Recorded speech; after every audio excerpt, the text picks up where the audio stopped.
El tesoro de David. Selecciones de los Salmos por Charles Spurgeon. Salmo 1. Este salmo puede ser considerado el salmo prefacio, porque incluye una indicación del contenido de todo el libro. El anhelo del salmista es enseñarnos el camino a la bienaventuranza y advertirnos contra la destrucción segura de los pecadores. Este, pues, es el tema del primer salmo, que puede ser apreciado en algunos sentidos como el texto sobre el cual la totalidad de los salmos constituyen un sermón divino. Versículo 1. Bienaventurado. Notemos cómo este libro de los salmos comienza con una bendición, igual que el famoso sermón de nuestro Señor en el monte. La palabra traducida bienaventurado es plural. Podríamos leerla las bendiciones, y podemos considerarla acertadamente como una exclamación de gozo de la felicidad del hombre lleno de gracia. Ojalá que la misma bendición sea nuestra. No anduvo en consejos de malos, ni estuvo en caminos de pecadores, ni en silla de escarnecedores se ha sentado. Cuando los hombres viven en pecado, van de mal en peor. Al principio solo andan bajo la influencia de los indiferentes e impíos que olvidan a Dios. El mal es más bien práctico que habitual, pero después de eso se habitúan al mal y andan en camino de pecadores, reconocidos que a sabiendas violan los mandamientos de Dios y, dejados a su propio criterio, van un paso más allá y llegan a ser ellos mismos maestros pestilentes y tentadores de otros. Y así es como se sientan en silla de escarnecedores. Han recibido su título en vicios y se han instalado como verdaderos doctores de condenación, y son admirados por otros como eruditos en Belial. Pero el hombre bienaventurado, a quien pertenecen todas las bendiciones de Dios, no puede tener comunión fraternal con personajes como estos. Se conserva puro de estos leprosos, se quita las cosas malas como ropas manchadas por la carne, se aparta de los impíos, sale de en medio de ellos cargando el reproche de Cristo. Ay, que tuviéramos la gracia de estar así separados de los pecadores. Y ahora, observe lo positivo de su carácter. En la ley de Jehová está su delicia. No está bajo la ley como una maldición o condenación, sino que está en ella y se deleita de estar en ella, teniéndola como la regla de la vida. Además, se deleita en meditar en ella, leerla de día y meditar en ella de noche. Toma un texto y lo lleva con él todo el día y en las vigilias de la noche. Cuando no puede dormir, cavila en la palabra de Dios. En el día de su prosperidad canta salmos tomados de la palabra de Dios. Y en la noche de su aflicción se reconforta con las promesas de ese mismo libro. La ley de Jehová es el pan cotidiano del verdadero creyente. Y esto a pesar de que en la época de David, cuán pequeño era el monto de inspiración, porque casi no tenían nada sino los primeros 5 libros de Moisés. Entonces, ¿cuánto más debemos nosotros valorar toda la palabra de Dios escrita, la que gozamos del privilegio de tener en todas nuestras casas? Pero, ¡ay!, qué maltratamos a este ángel del cielo. No todos somos bereanos, escudriñadores de las Escrituras. Hechos 17:11. Qué pocos entre nosotros pueden reclamar la bendición de este texto. Quizá algunos de ustedes pueden pretender tener derecho a una especie de pureza negativa, porque no andan en camino de pecadores, pero les pregunto, ¿su deleite está en la ley de Dios? ¿Estudian la palabra de Dios? ¿Lo tienen como el hombre de su mano derecha, su mejor compañero y guía diaria? Si no, esta bendición no les pertenece. Versículo 3. Será como árbol plantado, no un árbol silvestre, sino un árbol plantado, escogido, considerado propiedad, cultivado y asegurado contra el último terrible desarraigo, porque toda planta que no plantó mi Padre Celestial será desarraigada. Mateo 15:13. Junto a corrientes de aguas, de manera que aunque un río falle, tiene otro. Los ríos del perdón y los ríos de la gracia, los ríos de la promesa y los ríos de comunión con Cristo son fuentes de agua que nunca fallan. Será como árbol plantado junto a corrientes de aguas, que da su fruto en su tiempo, ninguna gracia otorgada fuera de tiempo. Como higos prematuros que nunca tienen el mejor sabor. En cambio, el hombre que se deleita en la palabra de Dios siendo enseñado por ella, produce paciencia en el tiempo de sufrimiento, fe en el día de la prueba y gozo santo en la hora de la prosperidad. Dar fruto es una cualidad esencial del hombre, lleno de gracia, y ese fruto debe ser en su tiempo. Y su hoja no cae. Su palabra más débil será eterna. Sus pequeñas obras de amor serán recordadas. No simplemente será preservado su fruto, sino también sus hojas. No perderá su hermosura ni su fruto, y todo lo que hace prosperará. Bienaventurado es el hombre que tiene una promesa como esta, pero no siempre hemos de estimar el cumplimiento de una promesa por nuestra propia percepción. Mis hermanos, si juzgamos con frecuencia con nuestros débiles sentidos, llegaremos a la misma conclusión dolorosa de Jacob. Contra mí son todas estas cosas. Génesis 42:36. Porque aunque conocemos nuestro interés en la promesa, estamos tan atormentados y atribulados que nuestra vista percibe exactamente lo opuesto a lo que la promesa predice. Pero para el ojo de la fe, esta palabra es segura, y por ella percibimos que nuestras obras prosperan, aun cuando todo parece estar en contra de nosotros. No es la prosperidad externa lo que el cristiano más anhela y valora, lo que anhela es la prosperidad del alma. Con frecuencia es por la salud del alma que somos pobres, estamos afligidos y somos perseguidos. Nuestras peores cosas son con frecuencia las mejores. Así como hay una maldición envuelta en las caridades del hombre impío, hay una bendición escondida en las cruces, pérdidas y aflicciones del hombre justo. Las pruebas del santo son cultivos divinos, por los cuales da crecimiento y produce fruto abundante. Versículo número 4. No así los malos. Hemos llegado al segundo encabezamiento del Salmo. Este versículo usa el contraste del estado lamentoso del malo para darle más matiz a esa figura bella y placentera que lo precede. La traducción más contundente de las versiones bíblicas, Vulgata y Septuaginta, es: no así los malos, no así. Por lo que hemos de entender que lo bueno que se dijo de los justos no es cierto en el caso del impío. Oh, qué terrible es tener incluido un negativo doble en las promesas. Y sin embargo, esta es justamente la condición de los malos. Tomemos nota del uso del término malo, porque, como hemos visto al principio del Salmo, estos son los que dan sus primeros pasos en la maldad, y son los menos ofensivos de los pecadores. Oh, si tal es el triste estado de los que silenciosamente siguen en su propia moralidad y descuidan a su Dios, ¿cómo será la condición de los pecadores manifiestos y los infieles desvergonzados? La primera frase es una descripción negativa de los malos, y la segunda es una figura positiva. Este es su carácter. Son como el tamo, intrínsecamente inútiles, muertos, inservibles, sin sustancia y arrastrados fácilmente. Aquí también notamos su condenación, los arrebata el viento. La muerte los apresurará con su terrible ráfaga al fuego en que serán totalmente consumidos. Versículo número 5. Por tanto, no se levantarán los malos en el juicio. Comparecerán en el juicio, pero no para ser absueltos. Allí los dominará el temor. No podrán mantenerse, no podrán huir, no podrán defenderse porque serán avergonzados y cubiertos de desprecio eterno. Bien pueden los santos anhelar el cielo, porque no habrá ningún malo allí, ni los pecadores en la congregación de los justos. Todas nuestras congregaciones en la tierra son mixtas. Cada iglesia tiene en ella un diablo. La cizaña crece en los mismos surcos que el trigo. No hay suelo que haya sido purgado enteramente del tamo. Los pecadores se mezclan con los santos, así como la escoria se mezcla con el oro.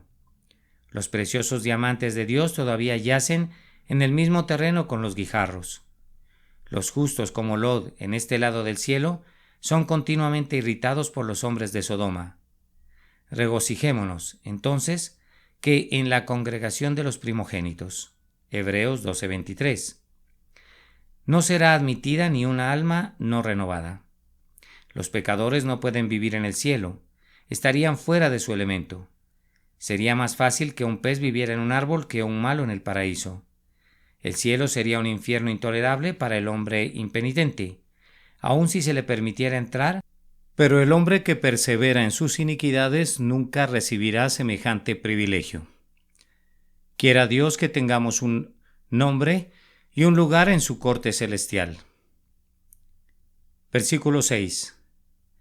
Porque Jehová conoce el camino de los justos, o como el hebreo lo dice más plenamente, el Señor es conocedor del camino de los justos. Está mirando constantemente su camino, y aunque con frecuencia puede ser brumoso y oscuro, el Señor lo sabe. Si está cubierto de las nubes y la tempestad de la aflicción, Él lo comprende. Él cuenta nuestros cabellos, no dejará que ningún mal nos acontezca. Mas Él conoce mi camino, me probará y saldré como oro. Job 23:10.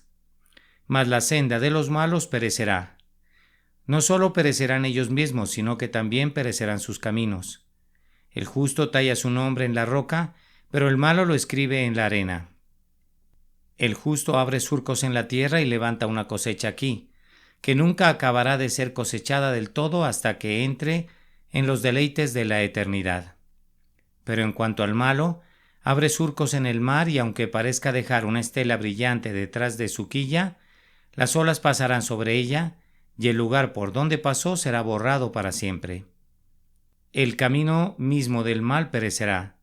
Si acaso queda en el recuerdo, será un recuerdo de lo malo, porque el Señor causará que se pudra el nombre del malo. Será un hedor al olfato de los buenos y será conocido por los malos mismos por su putrefacción. Quiera el Señor limpiar nuestros corazones y nuestros caminos, que podamos escapar de la muerte del mal y disfrutar de las bendiciones del justo. Salmo 5. Habrán notado a lo largo del primer, segundo, tercer y cuarto salmo que el tema es un contraste entre la posición, el carácter y las perspectivas para el justo y para el malo. En este salmo notarán lo mismo. El salmista desarrolla un contraste entre el mismo, que ha sido hecho justo por la gracia de Dios, y los malos que estaban contra él. Para la mente devota se presenta aquí una imagen hermosa del Señor Jesús, de quien se dice que en los días de su carne ofrecía oraciones y súplicas con fuerte llanto y lágrimas. Versículo 1. Escucha, oh Jehová, mis palabras, considera mi gemir. Hay dos tipos de oraciones, las que se expresan con palabras y los anhelos callados de las meditaciones silenciosas. Las palabras no son la esencia sino el ropaje de la oración. Moisés, frente al Mar Rojo, clamó a Dios aunque nada dijo. Sin embargo, el uso del lenguaje puede impedir que la mente se distraiga, puede ayudar a los poderes del alma y puede despertar la devoción. Vemos que David hace uso de ambos tipos de oraciones y anhela para el primero ser escuchado y para el segundo ser considerado. Considera mi gemir. ¡Qué frase tan expresiva! Si he pedido lo que es correcto, concédemelo. Si he omitido pedir lo que más necesito, llena el vacío de mi oración. Haz que tu alma santa lo considere como presentado por medio del mediador de toda gloria. Luego, Señor, examínalo en tu sabiduría. Pésalo en balanza, juzga tú mi sinceridad y el verdadero estado de mis necesidades, y respóndeme a tu tiempo según tu misericordia. Puede haber una intercesión donde no hay palabras y puede haber palabras que no son verdaderamente súplicas. Cultivemos el espíritu de oración, que es aún mejor que el hábito de orar. A veces parece que hay oración donde hay poca devoción. Debemos comenzar a orar antes de arrodillarnos y no debemos dejar de hacerlo cuando nos ponemos de pie. Versículo 2. La voz de mi clamor. En otro salmo encontramos la expresión la voz de mi llanto. El llanto tiene voz, un tono suave, melancólico, una estridencia que llega al corazón mismo de Dios. Y el clamor tiene una voz, una elocuencia que conmueve el alma y al brotar de nuestro corazón llega al corazón de Dios. Ah, mis hermanos y hermanas, a veces no podemos ponerle palabras a nuestras oraciones. No son más que un clamor, pero el Señor puede comprender su significado porque oye la voz de nuestro clamor. Para un padre amante, el clamor de sus hijos es música y tiene una influencia mágica que su corazón no puede resistir. Rey mío y Dios mío. Observemos con cuidado estos pequeños pronombres posesivos. Rey mío y Dios mío. Son la médula y el tuétano de la plegaria. He aquí un gran argumento de por qué Dios debe contestar la oración, porque es nuestro Rey y nuestro Dios. No somos extraños para Él. Él es el Rey de nuestra nación. Se espera que los reyes escuchen las peticiones de su propio pueblo. No somos desconocidos para Él. Somos sus adoradores y Él es nuestro Dios. Nuestro por medio de un pacto, una promesa, un juramento y por sangre. Porque a ti oraré. Aquí expresa David su declaración de que buscará a Dios y solo a Dios. Dios tiene que ser el único objeto de adoración, el único recurso de nuestra alma en los tiempos de necesidad. Dejen las cisternas rotas a los impíos y dejen que los santos beban únicamente de la fuente divina. A ti oraré. El salmista toma una resolución que mientras viva orará. Nunca dejará de suplicar aunque la respuesta no llegue. Versículo número 3. Fíjense que no es tanto una oración como una declaración. Oirás mi voz. No permaneceré mudo, no guardaré silencio, no reprimiré mis palabras. Clamaré a ti porque el fuego que arde en mí me impulsa a orar. Preferimos morir a vivir sin orar. Ningún hijo de Dios es poseído por un diablo mudo. De mañana. Este es el mejor momento para conversar con Dios. 1 hora en la mañana vale por 2 en la noche. Mientras el rocío está sobre el pasto, que descienda la gracia sobre el alma. Demos a Dios la mañana de nuestros días y la mañana de nuestra vida. La oración debe ser la llave que abre el día y la llave que cierra la noche. El compromiso debe ser tanto la estrella de la mañana como la estrella de la noche. Si meramente leemos la versión en nuestro idioma, no captamos el rico contenido de las palabras en hebreo, su idioma original. Me presentaré delante de ti. Es la palabra que se usaba para indicar colocar en orden la leña y los trozos de la víctima en el altar, y se usaba también para indicar la puesta del pan sin levadura en la mesa. Significa sencillamente esto: colocaré en orden delante de ti mi oración. La colocaré sobre el altar en la mañana, tal como el sacerdote coloca en el orden el sacrificio matutino. Colocaré en orden mi oración, o como dijera alguien, organizaré mis oraciones. Las pondré en orden y las colocaré en los lugares apropiados a fin de poder orar con todas mis fuerzas y hacerlo de un modo aceptable. Y esperaré. Esperaré la respuesta. Después de que he orado, esperaré que llegue la bendición. Es una palabra usada en otro lugar donde leemos acerca de los que esperan la mañana. De la misma manera, esperaré tu respuesta, mi Señor. Extenderé mi oración como la víctima sobre el altar y miraré hacia lo alto, y esperaré recibir la respuesta como fuego del cielo para consumir el sacrificio. La última parte de este versículo sugiere 2 preguntas.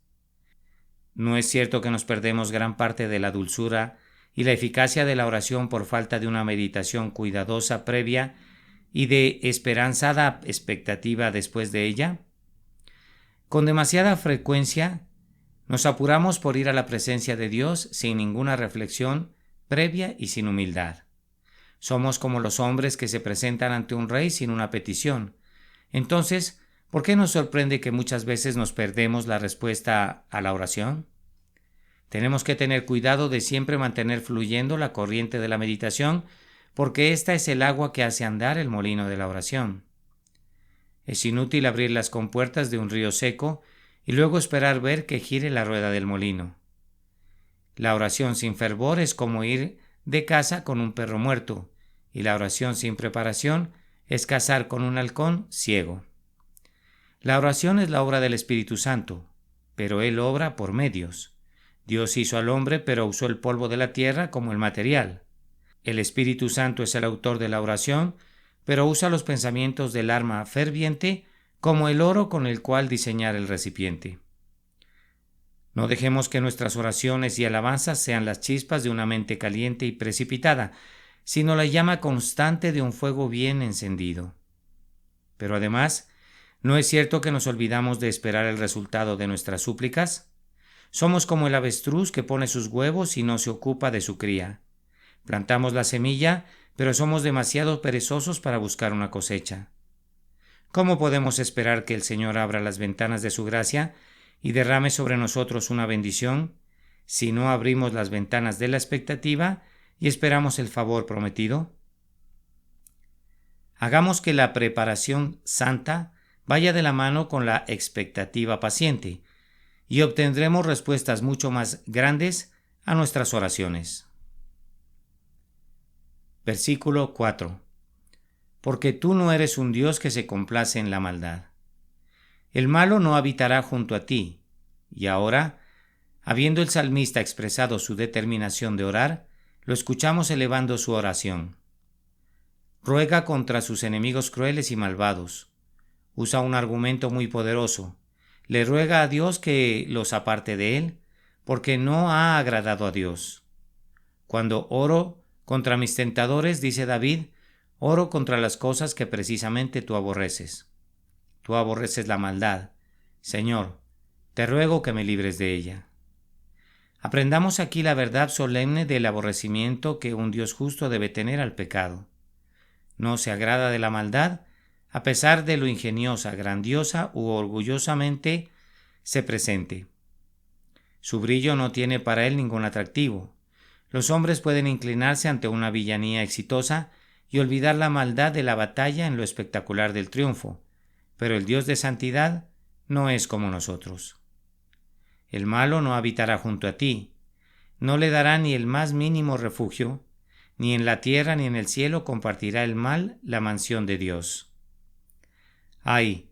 ¡Qué necios somos si intentamos atender a dos visitas tan hostiles entre sí como lo son Cristo Jesús y el diablo! Demos por seguro que Cristo no vivirá en la sala de nuestro corazón si atendemos al diablo en el sótano de nuestros pensamientos. Versículo 5. Los insensatos no estarán delante de tus ojos. Los pecadores son insensatos en mayúscula. Un pecadito es una gran insensatez y la más grande de todas las insensateces es un gran pecado.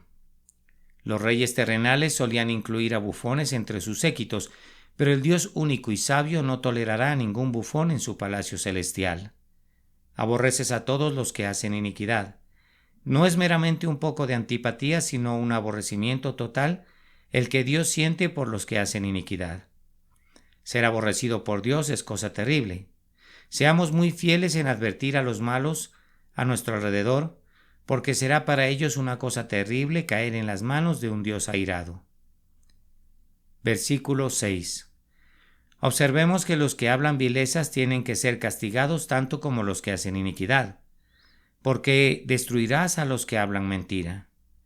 Todos los mentirosos tendrán su parte en el lago que arde con fuego y azufre. El hombre puede mentir sin temerle a la ley del hombre, pero no puede escapar de la ley de Dios. Los mentirosos tienen alas cortas, pronto acabará su vuelo y caerán en el torrente ardiente de la destrucción. Al hombre sanguinario y engañador abominará Jehová. Los hombres sanguinarios se emborracharán con su propia sangre, y los que engañan a otros terminarán siendo engañados. Nuestro viejo proverbio dice: los hombres sanguinarios y engañadores se cavan su propia fosa. La voz del pueblo es en este caso la voz de Dios. Qué fuerte es la palabra aborrecer. ¿No es cierto que nos muestra cuán fuerte y profundo es el aborrecimiento de Dios contra los obreros de iniquidad? Versículo 7. Con este versículo finaliza la primera parte del Salmo. El salmista se ha arrodillado en oración, ha descrito ante Dios como un argumento para ser librado el carácter y el destino del malo. Y ahora contrasta esto con la condición del justo. Mas yo, por la abundancia de tu misericordia, entraré en tu casa. No me quedaré afuera. Entraré en tu santuario tal como un niño entra en la casa de su padre. Pero no lo haré por mis propios méritos. No. Tengo una multitud de pecados y por lo tanto entraré por la multitud de tus misericordias. Me acercaré a ti con confianza por tu gracia inconmensurable. Todos los juicios de Dios han sido contados, pero sus misericordias son innumerables. Él da su ira por medida, pero sin medida su misericordia. Adoraré hacia tu santo templo en tu temor, hacia el templo de tu santidad. El templo terrenal no había sido construido en esa época, no era más que un tabernáculo, pero David anhelaba fijar su mirada espiritual en aquel templo de la santidad de Dios, donde entre las alas del querubín Jehová mora en una luz inefable. Daniel abrió su ventana hacia Jerusalén, pero nosotros abrimos nuestro corazón hacia el cielo. Versículo 8. Ahora llegamos a la segunda parte donde el salmista repite sus argumentos, cubriendo nuevamente los mismos temas. Guíame, Jehová, tal como un pequeñito es guiado por su padre, como un ciego es guiado por su amigo. Es un caminar seguro y placentero cuando Dios nos guía. En tu justicia, no en mi propia justicia porque ésta es imperfecta, sino la tuya porque tú eres la justicia misma. Endereza delante de mí tu camino, no el mío. Hermanos, cuando hemos aprendido a renunciar a nuestro propio camino y anhelamos andar en el camino de Dios, es una feliz señal de gracia. No es una misericordia nada pequeña ver el camino de Dios claramente frente a nosotros. Los errores relacionados con nuestro deber nos pueden llevar a un mar de pecados antes de que sepamos dónde estamos. Versículo 9. Esta descripción del hombre depravado fue copiada por el apóstol Pablo y junto con algunas otras citas las colocó en el 2 capítulo de Romanos como una descripción exacta de toda la raza humana, no de los enemigos de David únicamente, sino de todos los hombres por naturaleza. Porque en la boca de ellos no hay sinceridad, o podríamos decir, tienen una lengua de la cual se deslizan alabanzas, tienen mucha labia. La mucha labia es una gran maldad. Muchos se dejan engañar por ella. Hay muchos osos hormigueros humanos quienes con sus largas lenguas cubiertas de elogios tientan y atrapan al desprevenido para su propio beneficio. Cuando el lobo lame al cordero se está preparando para mojar sus dientes en su sangre. Tomemos nota de una comparación extraordinaria. Sepulcro abierto es su garganta, un sepulcro lleno de repugnancia, pestilencia y muerte. Pero peor que esto, es un sepulcro abierto con todos sus gases fétidos que suben para extender muerte y destrucción a su alrededor. Entonces, en cuanto a la garganta del malo, sería una gran misericordia si pudiera estar siempre cerrada. Si pudiéramos sellar la boca del malo de modo que esté siempre en silencio, sería como un sepulcro cerrado. No haría mucho daño. Pero sepulcro abierto es su garganta. En consecuencia, exhala y desparrama toda la perversidad de su corazón. Qué peligroso es un sepulcro abierto. En su andar, el hombre puede dar un traspié y caer en él, para encontrarse entre los muertos. Ay, cuídense del hombre malo porque no hay cosa que no diga para arruinarlos. Anhela destruir su carácter y enterrarlos en el repugnante sepulcro de su propia garganta malvada. Pero inyectemos aquí un pensamiento dulce. En la resurrección habrá una resurrección no solo de los cuerpos, sino del carácter. Esto es un gran consuelo para el hombre que ha sido maltratado y calumniado. Entonces, los justos resplandecerán como el sol. Mateo 13:43. El mundo puede creernos viles y arruinar nuestro carácter, pero si hemos sido rectos en la resurrección, este sepulcro abierto, que es la garganta del pecado, será obligado a presentar nuestro carácter celestial y apareceremos y seremos honrados por los hombres. Versículo 10. Contra ti, no contra mí. Si fueran mis enemigos, los perdonaría, pero no puedo perdonar a los tuyos. Debemos perdonar a nuestros enemigos, pero no tenemos en nosotros el poder de perdonar a los enemigos de Dios. Estas expresiones han sido consideradas crueles y ofensivas al oído de personas sensibles. Ay, dicen, son rencorosas y vengativas. Recordemos que pueden ser traducidas como profecías, no como deseos, pero no queremos valernos de esta manera de escapar. Nunca hemos oído de ningún lector de la Biblia que, después de leer estos pasajes, se haya vuelto vengativo por haberlos leído. Y es justo examinar la naturaleza de un escrito a la luz de sus efectos.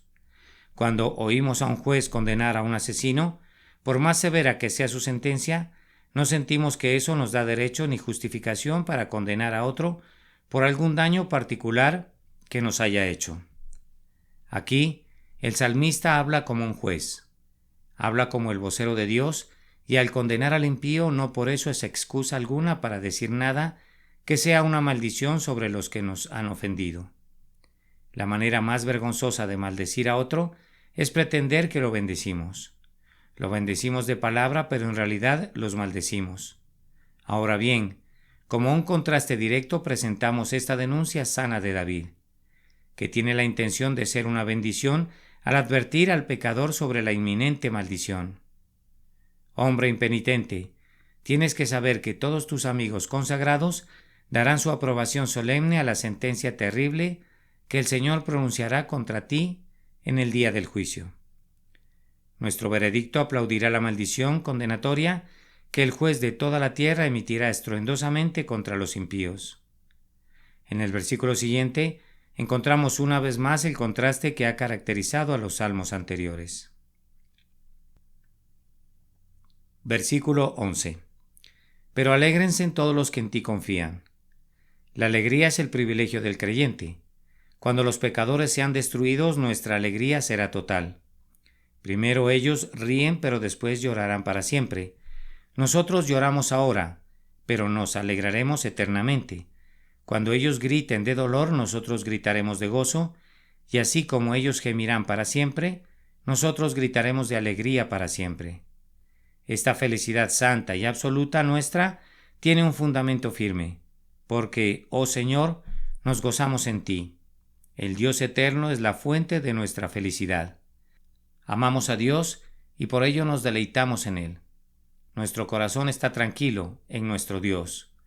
Comemos abundantemente todos los días porque nos alimentamos de Él. Tenemos música en la casa, música en el corazón y música en el cielo porque el Señor Jehová es nuestra fortaleza y nuestro canto, y también ha llegado a ser nuestra salvación. Versículo 12. Jehová ha designado a su pueblo para ser herederos de la bendición, y nada les quitará su herencia. Con toda la plenitud de su poder los bendecirá, y todos sus atributos se unirán para saciarlos de contentamiento divino. Y no es esto meramente para el presente, sino que la bendición se extiende al largo y desconocido futuro. Tú, oh Jehová, bendecirás al justo. Esta es una promesa de duración infinita, de alcance sin límites y de un valor indecible. En cuanto a la defensa que el creyente necesita en este campo de batalla, esta le es prometida sin límite. En la antigüedad había escudos tan grandes como el cuerpo entero del hombre, que lo rodeaba completamente. Del mismo modo, dice David, como un escudo lo rodearás de tu favor.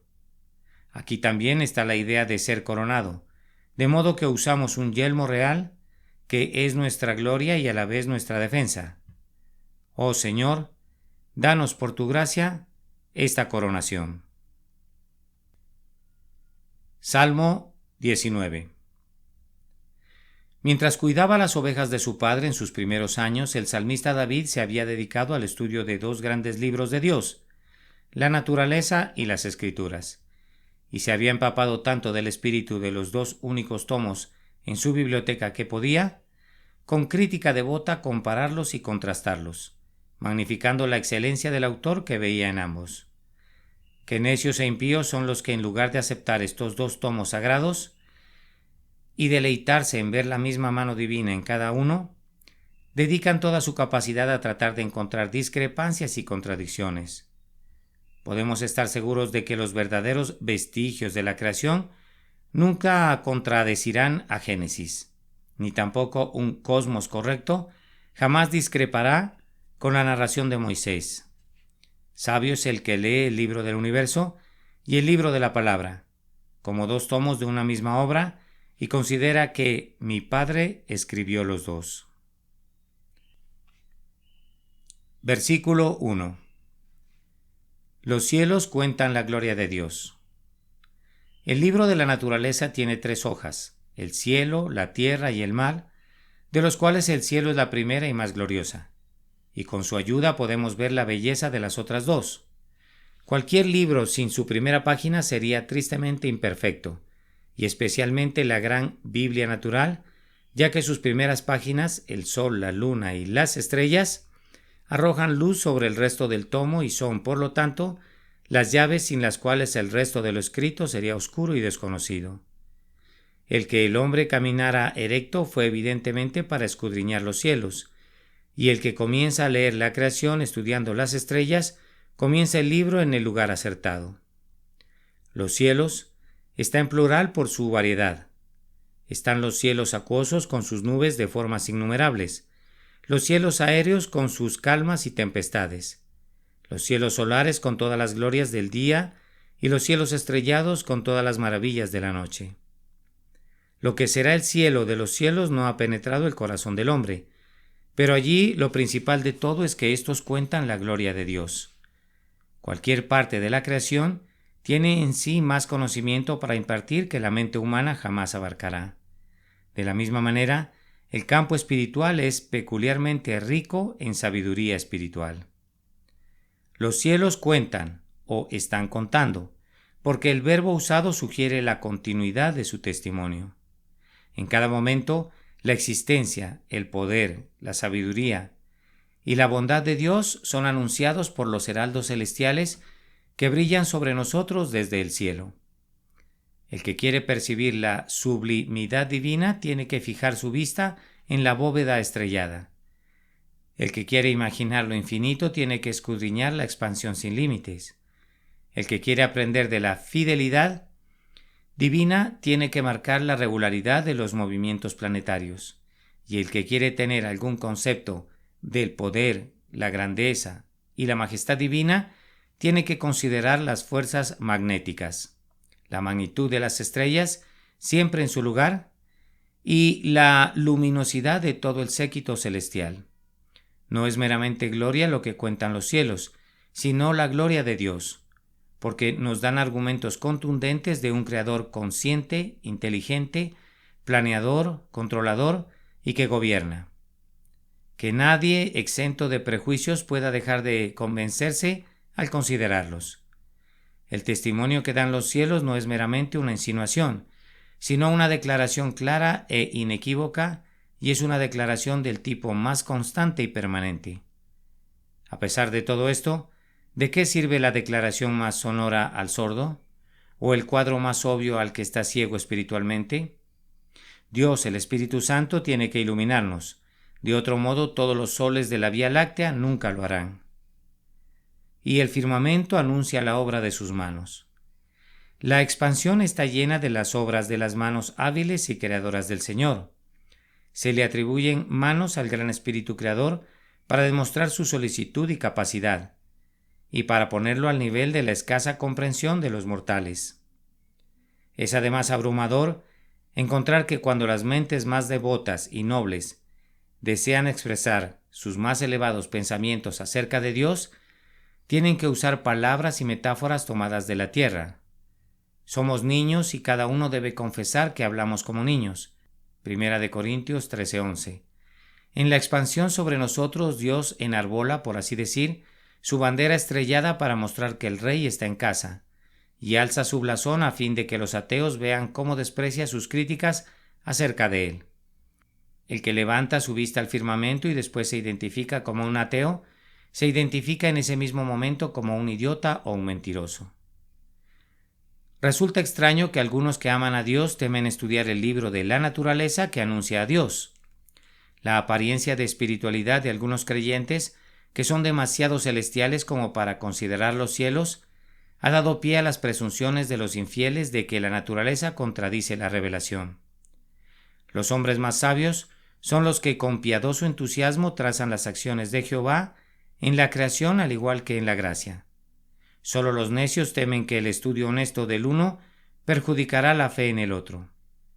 Bien lo dijo el doctor McCosh. Hemos lamentado con frecuencia los intentos de poner las obras de Dios en contra de la palabra de Dios. y de esta manera incitar, propagar y perpetuar celos que solo sirven para separar las partes que debieran vivir en unión cercana. En particular, siempre hemos lamentado los esfuerzos realizados por desvalorar la naturaleza con el fin de exaltar la revelación. Nos ha parecido siempre que no es más que la degradación de una parte de la obra de Dios con la esperanza de así exaltar y recomendar otra. No sean consideradas la ciencia y la religión como ciudadelas opositoras, que se desafían una a la otra y cuyas tropas empuñan sus armas con una actitud hostil. Si lo pensaran, verían que tienen demasiados enemigos en común en la ignorancia y el prejuicio, en las pasiones y los vicios bajo todas sus formas, y tendrían que admitir que están malgastando sus fuerzas en una guerra inútil el uno contra el otro. La ciencia tiene un fundamento, y también lo tiene la religión. Únanse los fundamentos de uno con los del otro, y la base será más amplia. Y serán dos compartimentos de una gran estructura, levantada para la gloria de Dios. Sea uno el atrio exterior y el otro el interior. En el uno todos miren y admiren y adoren, y en el otro que se arrodillen y oren y alaben al Señor los que tienen fe.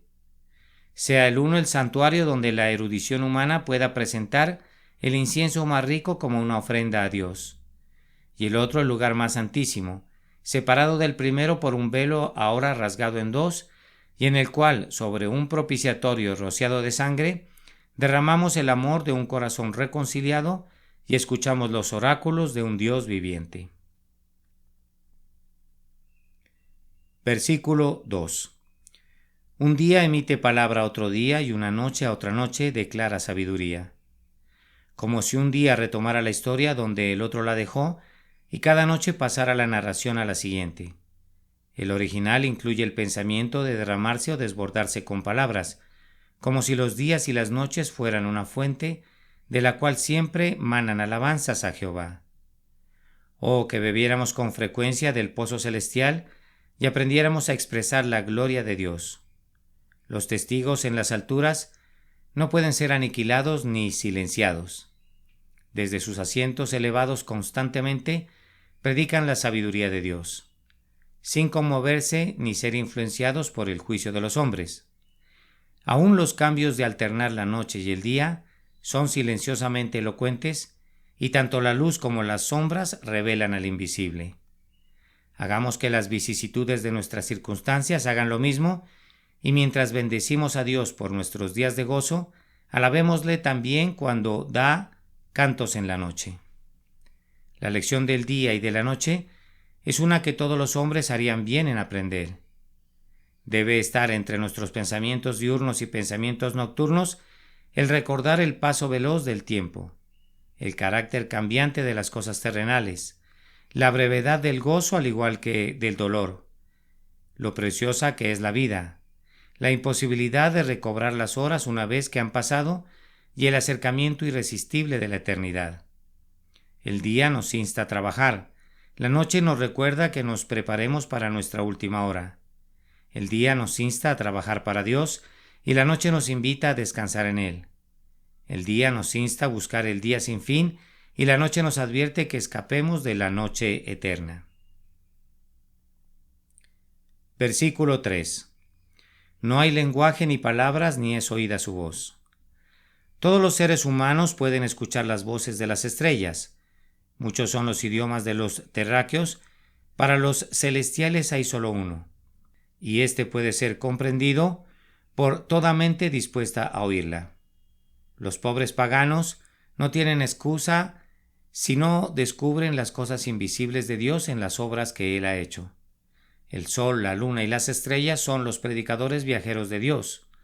Son los apóstoles que en su recorrido ratifican a los que tienen en cuenta al Señor y los jueces itinerantes que condenan a los que adoran a los ídolos.